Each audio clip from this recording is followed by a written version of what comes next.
बागेश्वर बाबा दरबार में तकरीबन 10 लाख से ज्यादा लोग पहुंचे। बिहार में बाबा बागेश्वर का दरबार सजा है, बाबा फुल फॉर्म में है।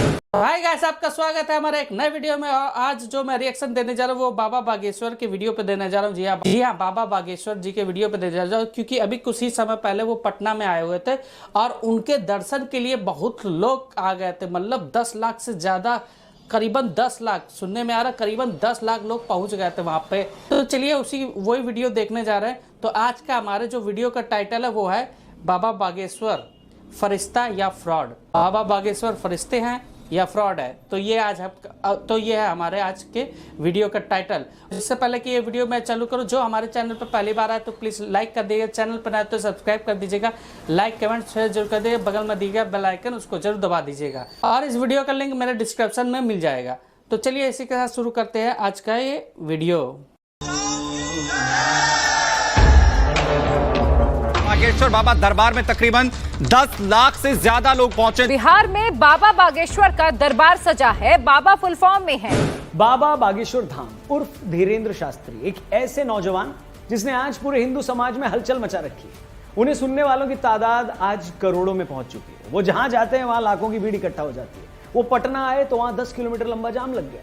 इस सड़क पर जाम देखिए आप, 10 किलोमीटर लंबा ये पूरा जाम है। पटना से शुरू होकर ये आगे नौबतपुर का रास्ता है, जहां पर बाबा की हनुमंत कथा जो है वो चल रही है। 4 लाख से ज्यादा लोग उनके पंडाल में पहुंच गए। बिहार, छत्तीसगढ़, झारखंड, आंध्र प्रदेश और यहां तक कि नेपाल तक से लोग उनकी एक झलक पाने के लिए पटना के नौबतपुर पहुंच गए। हालत ये हुई कि उन्हें खुद अपील करनी पड़ी कि भैया कृपया टीवी पर ही प्रवचन सुनो। इसे आप यूं समझे कि एक कॉमेडियन 2 महीने पहले अपने शो के बारे में लोगों को बताता है तो भी 500 लोगों का ऑडिटोरियम नहीं भर पाता। इंटरनेशनल क्रिकेट मैच में जहां इतने बड़े बड़े स्टार प्लेयर्स होते हैं वहां 20-25 हजार से ज्यादा लोग नहीं आ पाते। एक पॉलिटिशियन जिसके पास धन बल बाहुबल सब होता है, उसे भी अपनी रैलियों में भीड़ इकट्ठा करने के लिए लोगों को पैसे बांटने पड़ते हैं। और यहां 26 साल के एक कथावाचक को सुनने 4-5 लाख लोग आ रहे हैं। वो लोगों से हाथ जोड़कर गुजारिश कर रहा है कि भगवान के लिए अब और लोग ना आए, हम और लोगों को एडजस्ट नहीं कर सकते।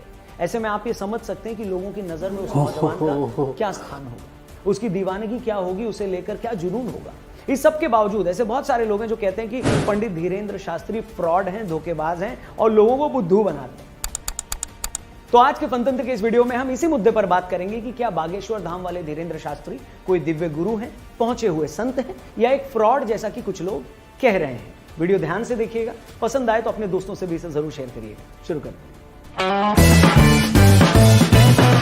नमस्कार दोस्तों, जय हिंद। मैं हूं रौनक। फनतंत्र में आपका स्वागत है। कुछ रोज पहले मेरे सामने बाबा बागेश्वर के नाम से मशहूर धीरेंद्र शास्त्री जी का एक वीडियो आया। ये वीडियो उनके इंग्लैंड दौरे का था, जिसमें भीड़ में से एक महिला उनके पास आती है।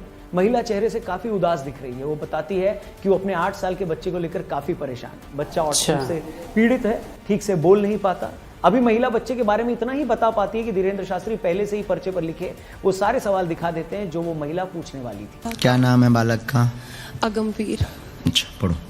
बालक बहुत चंचल है, जन्मजात दिक्कत है, हैरान करता, बात नहीं मानता है। बराबर। वो ये भी बताते हैं कि महिला के पति का कारोबार ठप हो चुका है। वो कोई नया बिजनेस शुरू करना चाह रहे हैं मगर समझ नहीं पा रहे हैं कि क्या करें और किस तरह उन्हें बिजनेस में किसी ने धोखा दिया था। ये सब सुनकर महिला रोने लगती है। उसे लगता है कि उसने साक्षात ईश्वर के दर्शन कर लिए। बिजनेस बंद हो चुका है, जिसकी अर्जी लेकर के आप आई हैं, बालक कंट्रोल हो जाएगा। बात यहां भी रुक जाती तो शायद मैं उतना हैरान ना होता, क्योंकि दुनिया में बहुत सारे मेंटलिस्ट हैं जो सामने वाले का चेहरा, उनकी आंखें देखकर बता देते हैं कि वो क्या सोच रहे हैं। मगर इसके बाद जब धीरेंद्र शास्त्री ने यह बताया कि आपके पति भी साथ आए हुए हैं मगर इस वक्त वो हॉल के बाहर आपके बच्चे को संभाल रहे हैं, तो ये सुनकर मेरे भी होश उड़ गए। आए भी हैं जी, बाहर खड़े हैं, बच्चा लिए जी, एक छोटा बच्चा लिए खड़े हैं, देख लिया। जी जी हाँ। उसके बाद उन्होंने चंद सेकंड ध्यान लगाया और यह बताया कि आपके घर पर एक गुरु की तस्वीर लगी है मगर वो चटक गई है, उसे आप हटा दें। ये सुनकर वो महिला और उसकी मां श्रद्धा में रोने लगी।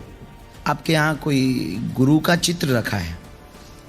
जी जी जी रखा है। वो चटक गया है, चटक गया है जी, उसको अलग कर देना। अच्छा जी जी, ऊपर पड़ा है। अच्छा, हम सब जानते हैं कि ऐसे कई बाबा हैं इस देश में जो इस तरह की स्टेज चीजें करके लोगों को मूर्ख बनाते हैं, खुद में जादुई शक्तियां होने का दावा करते हैं। मगर जब मैंने धीरेंद्र शास्त्री का ये वीडियो देखा, उसमें उस महिला के आंसू देखे, उस महिला की मां का रोना देखा, तो कहीं से ये नहीं लगा कि ये सब स्टेज है। इसी तरह के एक और वीडियो में जो ऐसी घटनाओं को नाटक बताते हैं, धीरेंद्र शास्त्री ने पहले से कागज पर लिखकर कुछ सवाल रखे और वहां बैठी एक पत्रकार को कहा कि वो पूरे पंडाल में जिसे चाहे बुला ले, यहां मैंने जो सवाल लिखे हैं वो उसी के होंगे। पहले हम पर्चा बना के रखेंगे और आप जिसको बहन जी लेकर आएंगे उसी का पर्चा ये निकलेगा।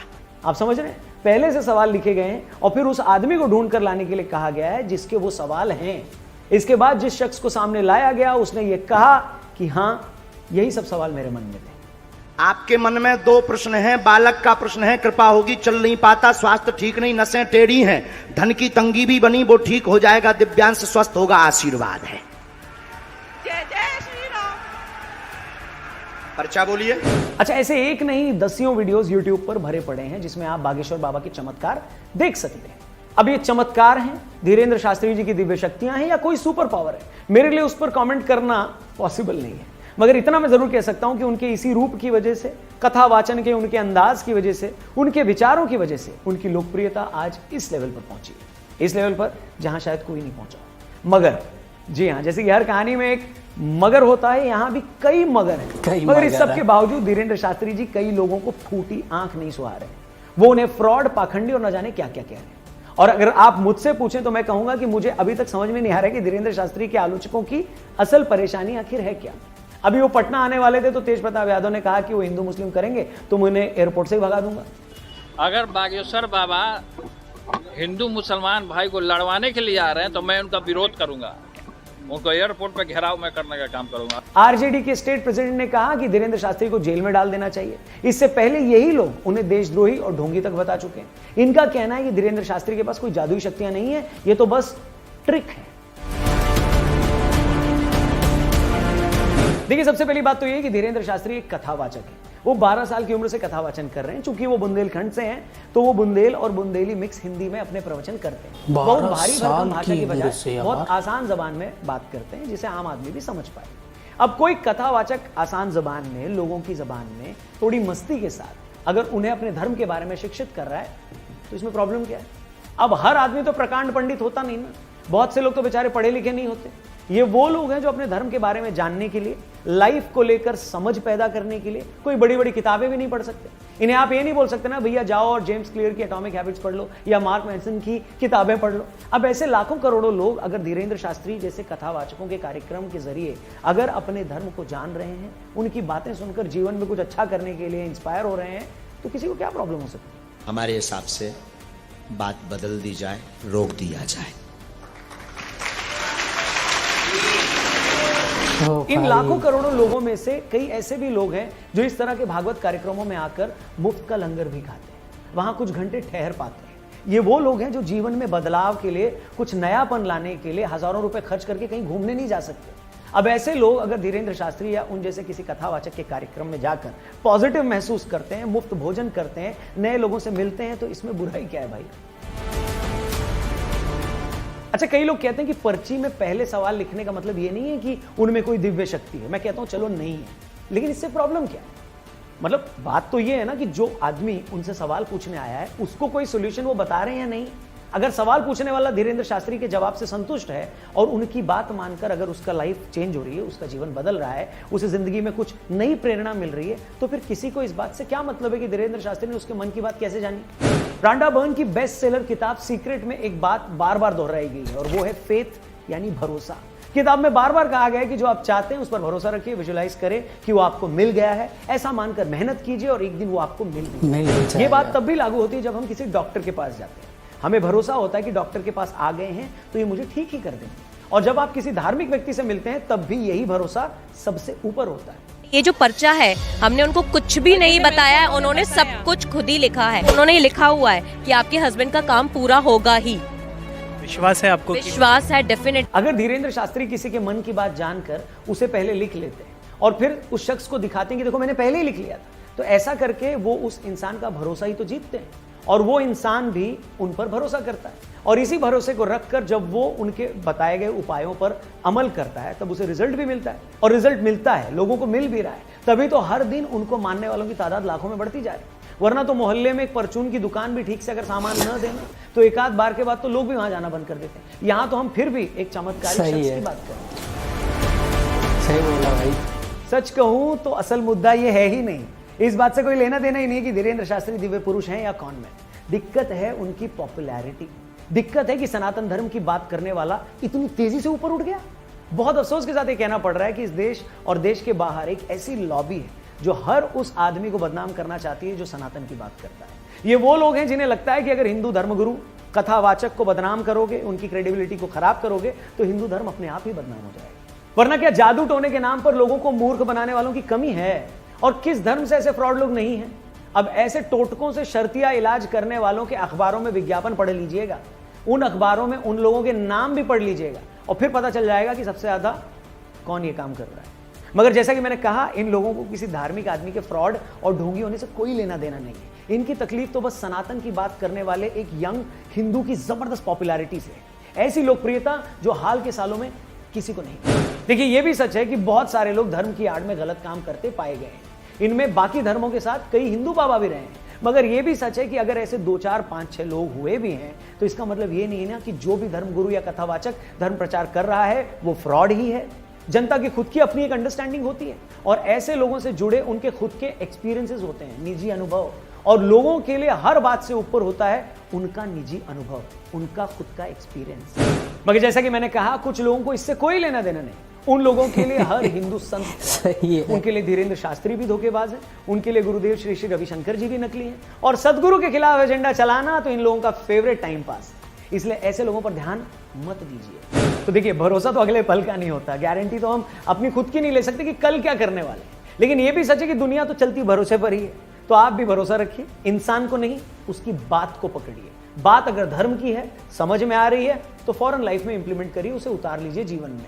बात कहने वाला अगर कल को गलत भी साबित हो जाए, लेकिन आपने उसकी कही बात अगर पकड़ ली और उससे कुछ सीख लिया, तो जो एक्सपीरियंस होगा ना, वो आपसे कोई नहीं छीन पाएगा। और यही सबसे बड़ी बात है, यही इकलौती बात है।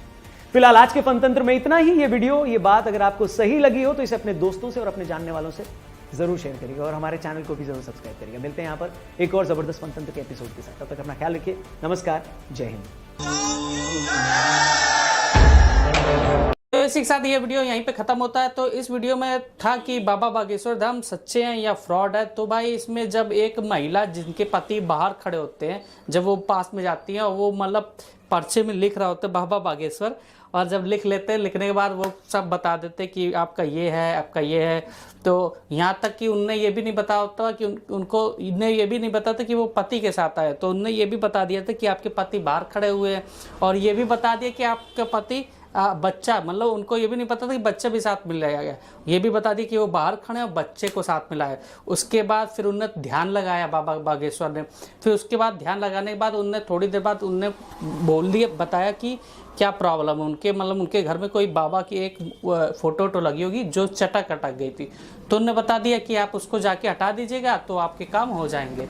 जो इसके आगे का सीन था, जिसमें उनने एक जर्नलिस्ट से कहा, जर्नलिस्ट तो जो इसके आगे से था, जिसमें उन्होंने पर्चा बना लिया। पर्चा उन्होंने पहले ही बना ली बाबा बागेश्वर ने, और उसके बाद उनने एक जर्नलिस्ट से कहा कि आप जाओ और इस भीड़ में से किसी भी एक बंदे को पकड़ लाओ, और जो भी मैं लिख रहा हूँ, जो भी ये मन की बातें लिख रहा हूँ, ये उसी की मन की बातें होंगी। तो वो जर्नलिस्ट गई और उसमें भीड़ में से तो वो जिसको लाई थी, उनके मन की बात पहले से वो बिल्कुल सच्ची निकली। जो उनने पहले से कागज में लिख रखा था, अब वो उसी के मन की बात निकली जिसको वो जर्नलिस्ट लेके आए। जो लोग कहते हैं कि बाबा बागेश्वर झूठे पाखंडी है, तो भाई अगर वो पाखंडी है तो ये मतलब कैसे हो रहा, मतलब किस तरीके से उनको कैसे पता चला कि मतलब उनके घर में एक फोटो है जो कि चटक गई है, और उसके बाद एक जर्नलिस्ट से कहा कि आप जिसको चाहे उसको ले आओ, उनके मन की बात मैंने पहले से पर्चे में लिख ली है। तो जो जर्नलिस्ट जिसको पकड़ के लाई, वो जो भी पर्चे में लिखा था वो उसको बताया। तो उसने कहा, हाँ बाबा, हाँ मेरे मन में यही बात चल रही थी, मैं यही आपसे